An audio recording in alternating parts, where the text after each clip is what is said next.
Hey guys, welcome back. Today we have a special guest, Mr. Brysan DuVall. Brysan, how the hell are you, my friend?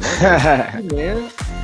Yeah, man. I used to see you every day, man. I miss being at the Brentwood office and being able to collaborate with you and Mike on a daily basis and talk shop. But been well, man, cranking it out. Growing the team over here. We're down in the Central West End now, but yeah, man, just trying to scale up so I can spend more time building wealth. It's the willingness to make them changes to create, obviously, where we all are now. And I think that's the difference. People that are watching us right now are probably watching us from work in the 9 to 5, hate it, suck. They've been watching us for a year. They've been in trying to do real estate for 6 years, and they're still complaining because they're in the 9 to 5. And what often happens is that they do the same things every single day and expect to change, but they're not willing to change. And that's the difference. If you want a different outcome, you got to change. You got to make things, you got to do things differently, as you've just said, Brysan, to get out of that. And the cool thing is from your story is, yeah, you did it the hard way, right? You did it the grinding way, right? Yep. Like I did, probably like Dave did. If you're not working, you're not making money. And that's where the inconsistency comes in, because the inconsistency was you. So when you showed up and Right. applied yourself, you made money. And then you kick back, you made some money, you chill out, you let it all go. And there's the roller coaster right there of wholesaling. Until Yeah, you wise absolutely. up. You wise up and you go, you know what? Like, if I need to be consistent. And then when you make money and you start developing systems and things like that, that's why kind of me and Dave are at. I don't know about yourself, but now we have Yep. people doing it. We have systems doing it. So while we want to have a downtime day, things are still happening. Money's still being made, but it takes time to get there. And that's all about, part of that vision as well. So I think that's super cool and super powerful. Tell us a little bit about your team and how many deals have you got under your belt at this point? That's a great question, man. Total, probably right at I'd have to say probably right around 70, I think. That's a ton of deals, man. Yeah. That's a ton of deals. That's awesome. Yeah. So right now we're right at, we're averaging 4 to 5 a month, That's a ton of deals. Yeah. So we are, in regards to team, it's me and Lauren in acquisitions right now. I'm actually my guy that is actually starting in acquisitions tomorrow. So we're adding him on there because it's that I'm still in the place where it's like I still have to close the deals though. Yeah. So if I'm out of town and I can't, close a contract or get on the phone with the seller and say, hey, we came to an agreement, cool, do all that part of the process or go to an appointment or, meet them to sign a contract, then we're still not making money. We can get all the leads in the world, but it doesn't really matter if nobody's closing the deal, right? Yep. So, we have a cold calling operation. That's all of our marketing right now. We're actually going to launch PPC Q1 and get back to probably a little bit of texting as well and some direct mail on a small basis, kind of niche and targeted on both of those. Sure. But yeah, it's to go back to what Matt said, it's like, yeah, I mean, most people aren't willing to get on a dialer for 4 hours a day. It's hard work. That's when I proved to myself. I think it was huge for me to commit to that because it's like I had a minimum goal of getting off of work, and everybody would leave that office really early, and we would start early. So I'd be done with work at like 4. So I would have to, I was like, I can't go home or do anything until I stay on the dialer for at least 2 hours, 2.5 hours, Monday through Friday. Yeah, which is awesome. And it's super difficult to do as well. Yeah, that's impressive, man. It depends on how much you want it. It really That's does. what I mean. How much do you want it? Because I don't know anybody in real estate that puts in effort that doesn't get results over a period of time. Over a period of time. It just doesn't. It's not going to happen the first day. You put in a little effort. Absolutely. You can't be on the dial for 4 hours and go, that didn't work. But if you're consistent, real estate is, you know, harder at the start, but I think everything we do is harder at the start. Yeah. When Oh, you don't absolutely. know how to do something, just the guy that was on the forklift, right? I'm sure his first week was much harder. Now he can probably do everything with his eyes closed, right? It's the same in real estate. When you get in, you can't expect results overnight.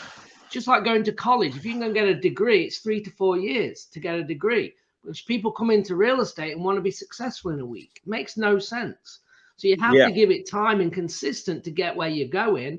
And if you're willing to do that, I don't know another industry other than real estate, or a better one than real estate, that can make the money that you want, that can give you the lifestyle you want, because you literally pick it. You choose by building systems and teams. You can grow as big as you want to be. You can do as many deals as you want. You just have to do more of everything.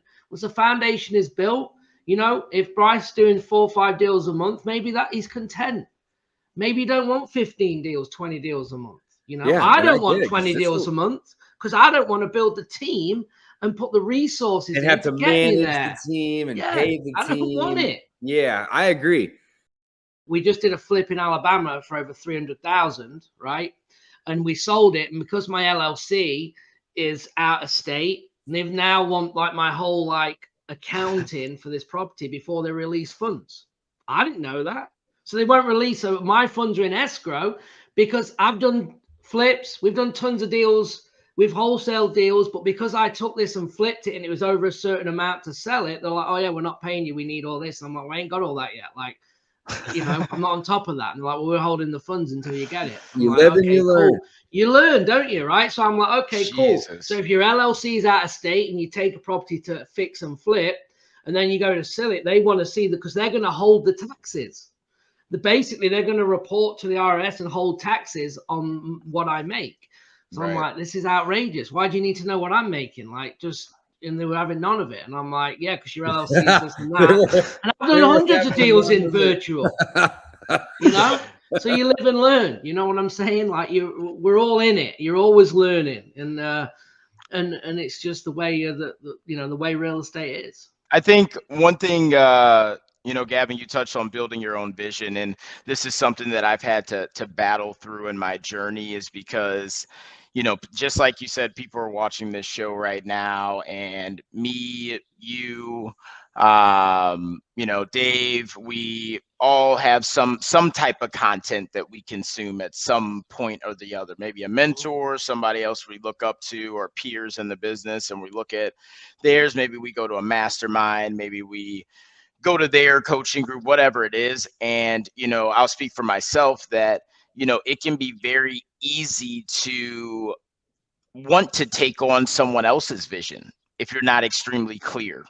100%. That's awesome. You That's know, a great it's point, really, because Bryson. I've been to a Great place and point. I'm like, you know, am I like, you know, I want these things? Like, what part of that am I attracted to? Is it like the income?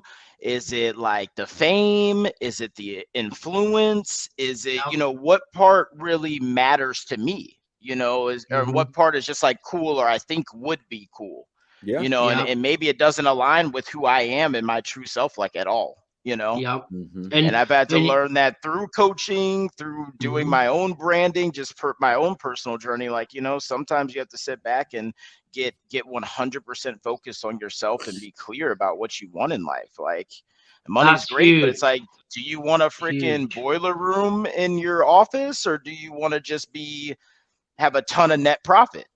You know, do you want to You're have a ton of 100%. deals? Do you want to have, you know, a ton of cash flow that's passive? What do you want, and what yeah, like you said, how do you want to experience life? Like, when you have, Un- I always think, we like, when I have a wife, when I have a kid, like, what does that look like for me as a businessman then? You know, so I 100%. started to, like, I'm like, oh yeah, I need to like accelerate this delegation process, and put myself and set myself up to have a fruitful life. You know, like, money's great, that's awesome, but, you know, I guess the more I make of it, the less attached I get to it. Yeah. 100%. I mean, you just absolutely nailed it. And trying to hold on to your vision as well is critical. And I'll just tell you a quick story real quick. Me and Hmm. Dave were together at a mastermind last week in Phoenix. and like, you know, everyone's trying to be on their own path, but then you got some dude that's in the group that's bought 1,500 houses in the last 15, year. no, 1,500 units. 1,500 units in the Units. last Oh my year, and we're In looking at it 1 go, year. like, we gotta step 1,500. it up. Like, what are we doing? Like, and you start to lose it because then you start to attach yourself on that vision, and then I'm like, I couldn't think of anything worse than 1,500 units. Like, if you start to like back it out, you know, but you do get hooked in to these like Yeah. big things. And we have some, again, when you're masterminding, it is the best thing for you, but you do have to detach yourself and create in your own vision, because otherwise you start going off thinking you need more. And do you need more? Because you don't see behind the curtain, right? You don't see what that takes and the stress of that. And he can't sleep at night because he's got 1,000 units not rented or whatever it could be, Right. that all being rehabbed at once. And there's millions and millions and millions of dollars being thrown around.